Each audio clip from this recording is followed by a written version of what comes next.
A gente tem que agora televisionar. Pessoal, boa noite. Eu estou muito feliz de estar aqui hoje para falar de um tema que é muito especial para mim, que é o nosso querido Brasil. A gente teve a comemoração do aniversário da independência e eu tenho a honra, o privilégio de poder falar justamente desse tema aqui, tão pertinho dessa data. Eu, desde cedo, nunca fui muito conformada como é que o espiritismo no Brasil tinha a relevância que tem, enquanto que outros lugares do mundo, inclusive a própria França, onde foi o berço, não é tão conhecido, igual é pra gente aqui. E eu achava isso muito curioso. E em determinada situação, eu fui passar minha lua de mel em Paris, chique. Cheguei lá, passei em Notre Dame, a primeira parada, uma igreja linda, maravilhosa, e a segunda parada foi o cemitério Père Lachaise. Meu marido falava assim, o que você está indo em cemitério? A gente está em Paris, você não quer ver a Torre Eiffel? Não, eu falei, eu quero ir no cemitério. Ver como é que é essa história do Allan Kardec aqui, né? Como é que é o túmulo dele, como é que são as coisas aqui. E passei por vários, o Père Lachaise tem uma infinidade de pessoas célebres ali enterradas. Chopin, Vivaldi, Oscar Wilde, várias pessoas assim muito ilustres mesmo. E me chamou muito a atenção que quando eu cheguei no túmulo de Kardec, é um túmulo super simples, de pedra, rústico, mas era um dos mais floridos do cemitério. Eu falei, sabia que os franceses também gostam do espiritismo. E aí tinha um casal colocando flores no túmulo. E era um casal de brasileiros. Eu falei, minha gente, que coisa. Fui estudar francês depois, ele falou, nossa, eu só ouvi falar de Allan Kardec aqui no Brasil. A gente nem liga, nem tem isso. Eu falei, mas que coisa é isso? Que curioso. Será que esse negócio de espiritismo não é muito confirmado? Será que aqui a gente acredita em qualquer coisa? Porque lá no berço do negócio eles não ligam para isso? Eu achava isso esquisito demais. E aí eu ouvi falar de uma obra do Chico Xavier, não sei aqui quem já leu, que chama Brasil, Coração do Mundo, Pátria do Evangelho. Alguém já leu? Legal. Eu vou contar a história, tá? Pra quem não leu, fica tranquilo. Mas eu vi esse título, eu falei, forçou um pouco a barra, né? O Brasil, coração do mundo, aqui a gente não nada anda nesse país. Como é que isso daqui vai ser coração de coisa alguma? As coisas não dão certo nesse lugar. E eu ficava indignada, porque eu achava uma forçação de barra, sabe? Nossa, como que aqui pode ser esse berço todo que falam, essa pátria de Cristo? A gente não tem nem relevância. E aí eu fui ler o livro e me tocou profundamente. Não faz tempo não, tá? Foi ano passado. Até então era bem revoltadinha com o Brasil e ficava falando para quem quer que fosse que esse país não vai para frente. O que eu quero hoje é que vocês, conhecendo um pouquinho do que eu vou compartilhar aqui, saiam daqui com um sentimento de um amor enorme por esse lugar que a gente nasceu. Que a gente nunca mais repita que o Brasil não vai para frente. Porque a história que tem na espiritualidade por trás dessa terra é muito incrível. Então, o que acontece? O livro foi publicado em 1938, faz tempo. Foi antes do desenrolar da Segunda Guerra Mundial, bastante tempo atrás. E nesse livro, o Humberto de Campos, que foi o espírito que trouxe a psicografia através do Chico Xavier, foi contando como era o cenário espiritual por trás do desenrolar histórico que a gente conhece. O Chico, inclusive, tem vários títulos, vários livros que contam a perspectiva espiritual dos acontecimentos históricos que a gente conhece. E começa com Jesus. 1200 anos depois que ele desencarnou na cruz, voltando às proximidades do planeta Terra para ver como é que estava o andamento da coisa. Vocês acham que ele gostou do que ele viu? 1.200 anos depois que Jesus morreu na cruz, ele chegou e se deparou com uma Europa e uma Palestina em guerra santa, em nome dele, onde dominavam para ter poder e supremacia política, religiosa. Tudo que ele ensinou, né? Matar o semelhante para ganhar poder. Jesus apavora nessa hora, né? Aqui, gente, liberdade poética, tá? Não é exatamente o que está assim no livro. Eu aconselho vocês a lerem. Estou trazendo um pouquinho de humor aqui só para deixar o negócio mais próximo da gente. Mas Jesus chega e fala: e agora, gente? Não é possível que tudo que eu fiz 1.200 anos depois de todo o sacrifício, esse povo não aprende. Como é que pode? E daí ele vai assessorado por alguns espíritos, anjos, falando: não, Jesus, mas existem almas boas no planeta. Eu sei que esse pessoal aqui deu uma distorcida, né, no que você falou, não está entendendo direito, mas existem almas boas. O seu evangelho não está perdido.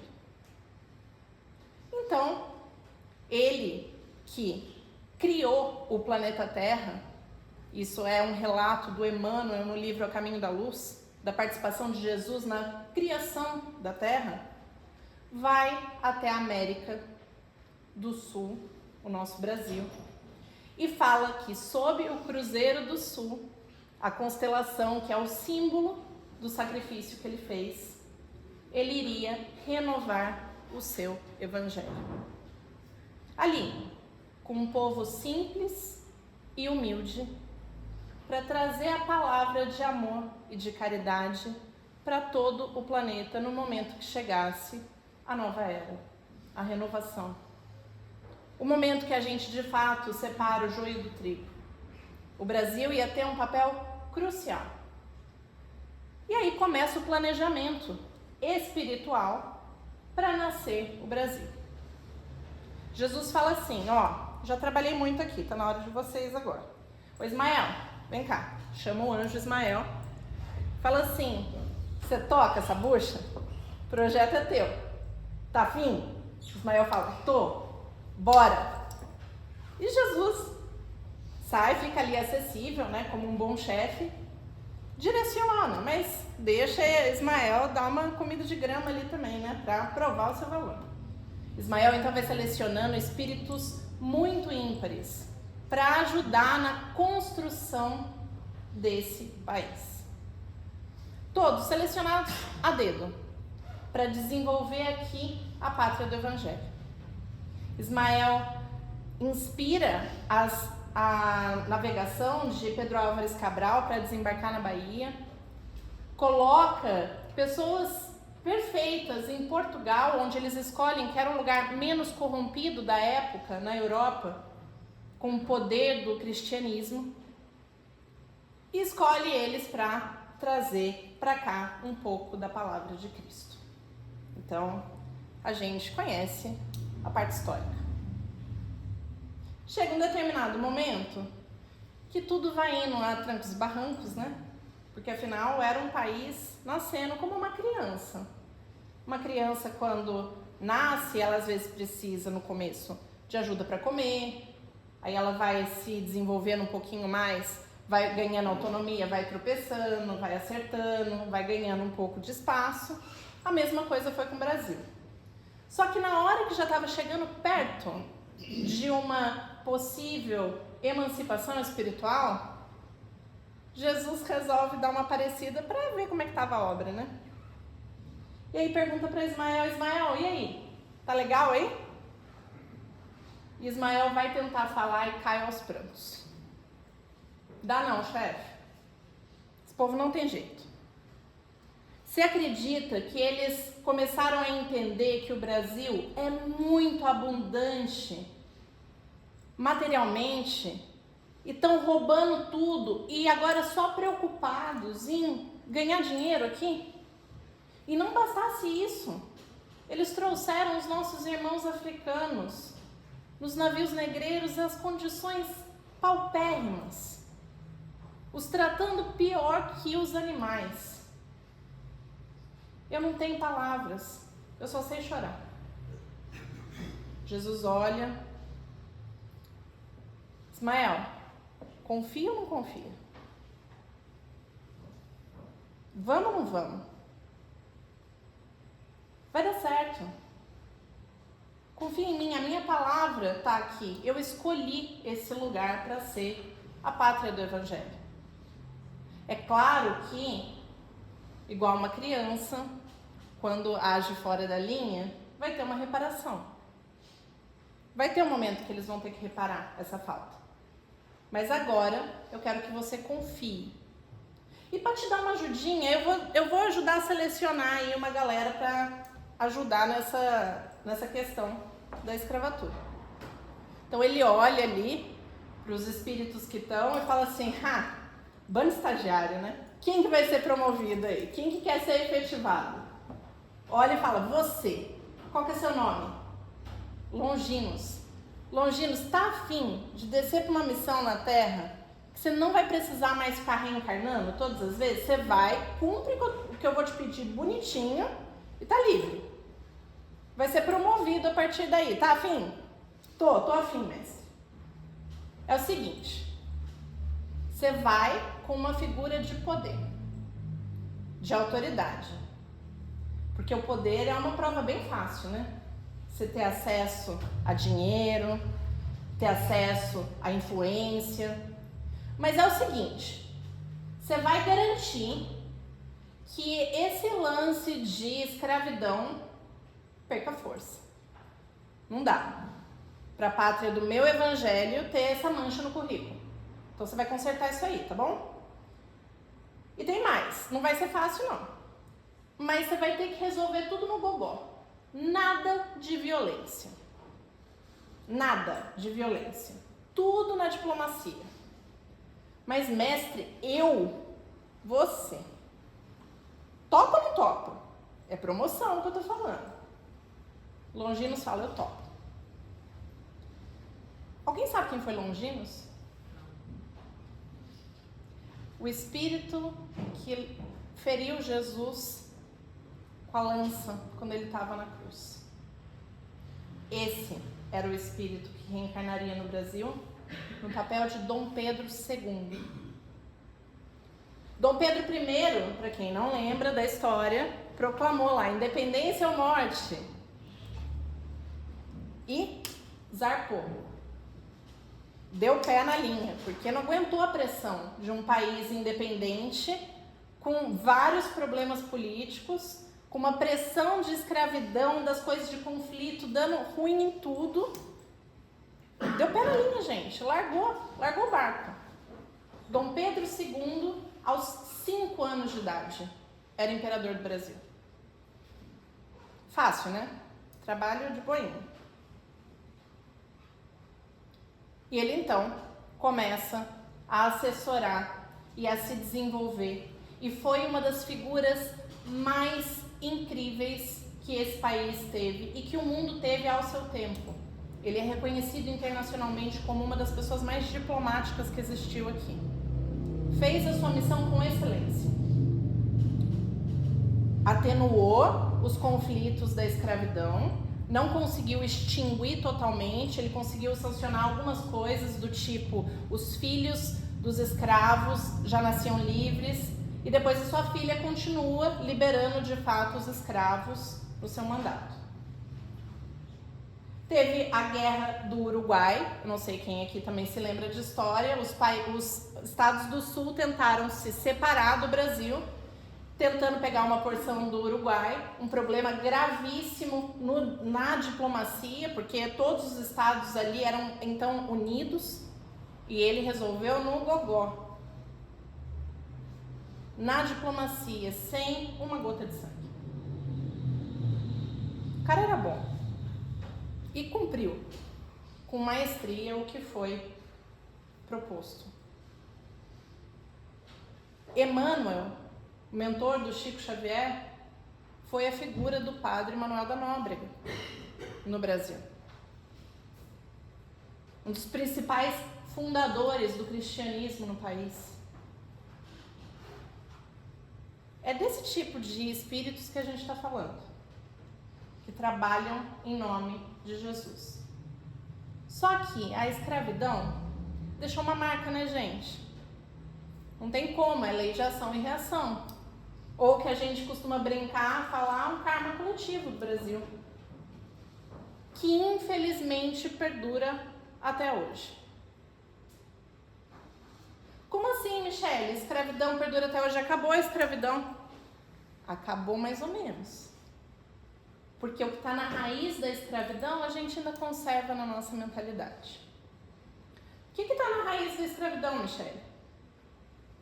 O trabalho é inferior. Isso está na raiz da escravidão. Quer ver uma coisa? Quando a gente pensa assim, aposentar. Nossa, não vejo a hora de aposentar, porque quando eu aposentar, eu não vou mais trabalhar. A gente repete isso. Não vejo a hora de aposentar, que aí eu não tenho mais que trabalhar. Vocês sabiam que nos Estados Unidos, uma pessoa de um cargo alto numa empresa, um presidente, alguma coisa assim, ele tira a neve da sua própria calçada? Ele mesmo. Não paga, não. Faxineira é item de luxo nos Estados Unidos, caríssimo. $200 a hora, até a última vez que eu conversei com uma amiga minha que mora lá. Por quê? Valor do trabalho. Que aqui a gente tem uma dificuldade com isso. O trabalho é inferior. Quanto mais eu estudar, quanto mais eu crescer, quanto mais eu me aperfeiçoar, menos eu vou ter que trabalhar. Gente, isso não é real. Porque levar a palavra de Jesus dá trabalho. O trabalho não tem que ser sofrido. O trabalho não tem que ser difícil, penoso. Mas ele tem que ser feito. Dá trabalho. E aqui a gente tem uma dificuldade em lidar com isso. Eu fiz uma pergunta uns dias atrás pro pessoal e perguntei assim, o que vocês gostam no Brasil? As respostas foram as mais variadas possível. O que vocês não gostam no Brasil? Jeitinho brasileiro. O que é o jeitinho brasileiro? Tirar vantagem das coisas para ir pelo caminho mais fácil. Não trabalhar. Insegurança. Roubo. Não trabalhar. Ah, os corruptos, os políticos corruptos. Essa eu ouvi. Quem não acha? Que o problema do Brasil são os políticos, não é mesmo? Quando eu mudei pra cá, pra Caçapava, ano passado, eu fui no contador e trouxe as operações da minha empresa pra cá, né? Mudei de São Paulo pra cá. E aí eu cheguei e falei assim, ó, tem que emitir essas notas aqui, dá um total de 25, 26 notas. Ele falou assim, você vai querer emitir tudo? Tem a possibilidade de não emitir? Eu fiz o serviço, tem que emitir a nota. Ah, mas você vai pagar muito imposto. Mas não é o certo? Ah, não, mas o governo mete a mão no seu bolso e leva o imposto e faz as coisas todas erradas. É? Então eu posso roubar o governo? Então tá ok. Porque no meu caso é R$100, R$1.000. Roubo mesmo é só acima de 2 milhões. 10 milhões. Eu sei que é incômodo isso, gente, mas é a realidade. O problema não é o político. Como nós estamos como pátria do Evangelho na nossa casa? Onde a gente tem mais chance de dar certo? Com os nossos filhos, com os nossos pais, esposas e maridos. Como é que tá isso lá? A gente está sendo exemplo da palavra de Cristo em casa? A gente é na nossa cidade exemplo de trabalho? De honestidade? Como é que a gente pode falar do político? Mas calma, tem salvação. Porque diante disso, é um karma coletivo sim, é uma coisa que todos nós precisamos reparar enquanto sociedade sim. Mas a boa notícia é que a gente tem tudo para dar certo. Porque Jesus escolheu o Brasil como pátria do Evangelho e coração do mundo. Ah, isso significa que a gente é melhor que os outros? Jesus, quando se colocava para as pessoas, ele se colocava como melhor que os outros? Ou Jesus era um exemplo de humildade e de amor? E ele escolheu a gente para representar a palavra. O Brasil é conhecido por ser hospitaleiro, por ser um povo amável, tolerante, onde a gente tem uma infinidade de religiões e não dá treta. Comparado com o Oriente Médio, por exemplo, não dá treta. Ah, mas o Japão é muito mais organizado. Sim, o Japão é muito mais organizado. Mas é no Japão também que tem os maiores índices de suicídio infantil. Vocês sabiam? Porque é tão organizado, tão rígido, que não tem espaço para nada. Eles estão muito doentes. Ah, mas a Alemanha é um país de primeiro mundo. Quem que ia querer, na conta da história, um karma coletivo da Alemanha? Vocês trocariam? Eu não trocaria, não. O Brasil não é melhor que ninguém. Mas a gente pode, sim, entender os nossos irmãos, porque a gente é filho de todos esses países. A gente já teve no passado, nas nossas muitas encarnações, passando por todos eles. Então a gente não precisa ficar com síndrome do vira-lata, não. Que a gente tem história em todos os lugares. Mas cabe agora a gente a honrar o que Jesus nos propôs. E como que a gente honra, Mi? Amando, acolhendo, sendo humildes. E humildade não quer dizer voto de pobreza, gente. Humildade não quer dizer se rebaixar. Não quer dizer não valorizar as coisas. Tampouco quer dizer ser orgulhoso. Mas humildade é saber o seu lugar. Humildade é a gente olhar que nas Paralimpíadas, por exemplo, a gente ficou num nível absurdo de medalhas. Alguém viu aqui? Mais de 20 de ouro. É ver uma Rebeca Andrade, por exemplo, nas Olimpíadas regulares, assumindo o lugar dela. Não foi sofrido, não. Teve esforço, mas não foi sofrido.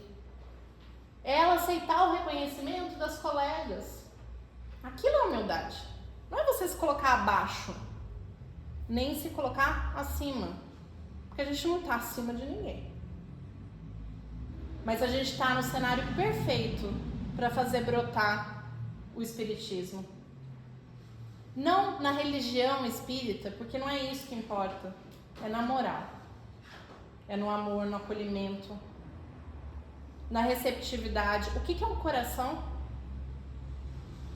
Brasil, coração do mundo. O que um coração faz? Ele circula o sangue, não é mesmo? Ele recebe e espalha. O meu dedinho aqui recebe o sangue do coração. Essa é a importância que o coração tem. Tira o coração de uma pessoa, ela sobrevive? Tira o cérebro, sobrevive?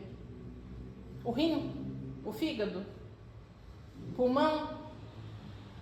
O coração não é mais importante ou menos importante, mas o coração tem uma função de bombear a palavra, de iluminar, de trazer esse amor para todo mundo. Isso é o que nos cabe enquanto brasileiros. Aí eu pergunto, se Jesus estivesse na tua frente, você ia falar que o Brasil não vai para frente? Se não é ele que escolheu aqui e escolheu a gente a dedo para estar aqui, que a gente está no melhor lugar que a gente poderia estar para levar a palavra. Vocês iam ter coragem de falar, que não dá jeito não, Jesus. Bora pra próxima. Não ia, né? Quem que vai assumir a responsabilidade de fazer o que cabe?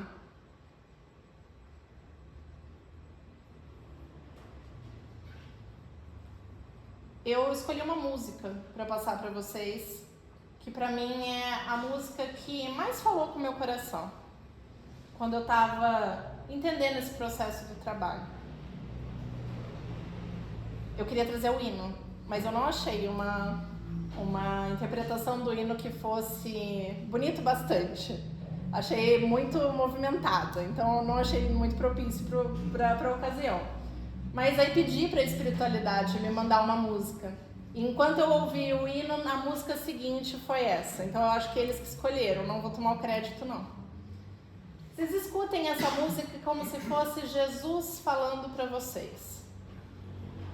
E eu quero que vocês saiam daqui hoje amando o fato de serem brasileiros e entendendo a responsabilidade que isso quer dizer. Assumindo o papel do trabalho como algo nobre. Entendendo que a prosperidade, ela é material sim, ela pode ser material sim, mas ela não é material no primeiro momento. A prosperidade real é a moral.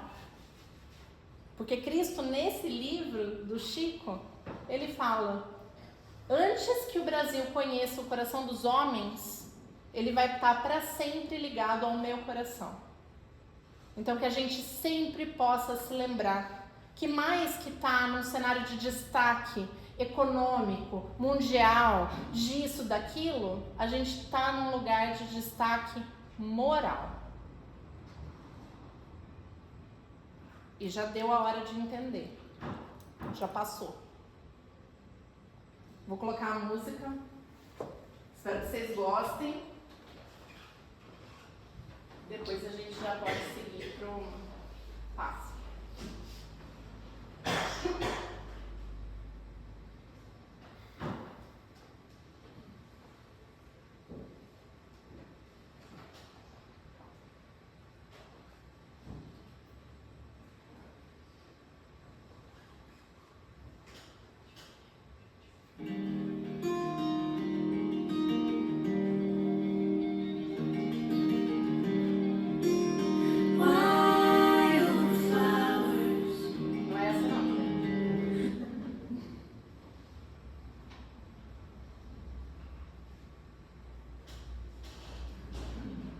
Imagina escolher uma música gringa para falar do Brasil, hein? Ia ser um fiasco.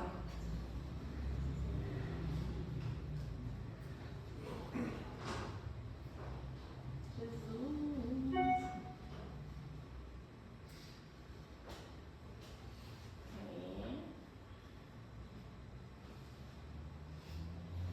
Tudo que move é sagrado e remove as montanhas com todo cuidado, meu amor.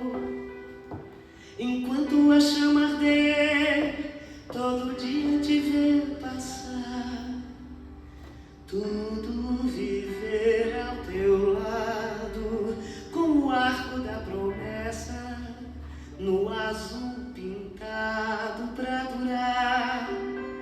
A abelha fazendo mel, vale o tempo que não voou. A estrela caindo do céu, o pedido que se pensou, o destino que se cumpriu, de sentir teu calor e ser todo dia é de viver para ser o que for e ser tudo. Sim, todo amor é sagrado e o fruto do trabalho é mais que sagrado.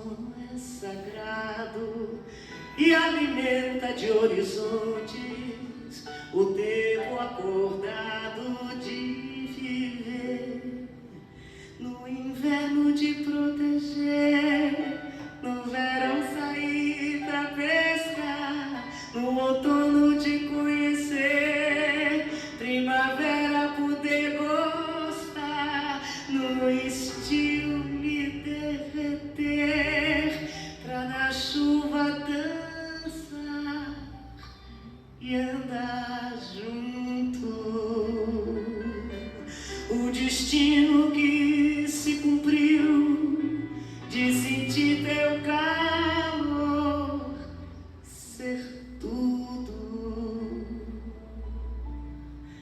Sim,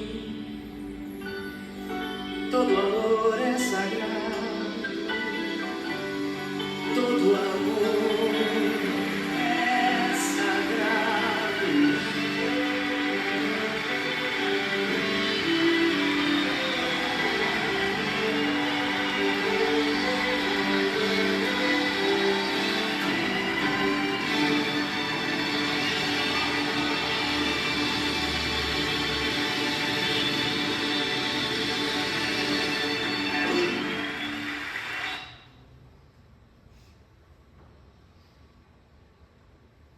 A gente agradece, gente, a oportunidade de estar nesse momento histórico, vivendo o auge da nova era, que a gente possa levar para todas as pessoas o quão sagrado é o nosso trabalho, o nosso amor, e que a gente possa transmitir isso dentro da nossa casa, para depois transmitir para o mundo. O Brasil tem um papel muito grande, e é necessário que a gente se aproprie disso agora. Que a gente fique com Deus e nosso irmão Jesus nos guie. Obrigada.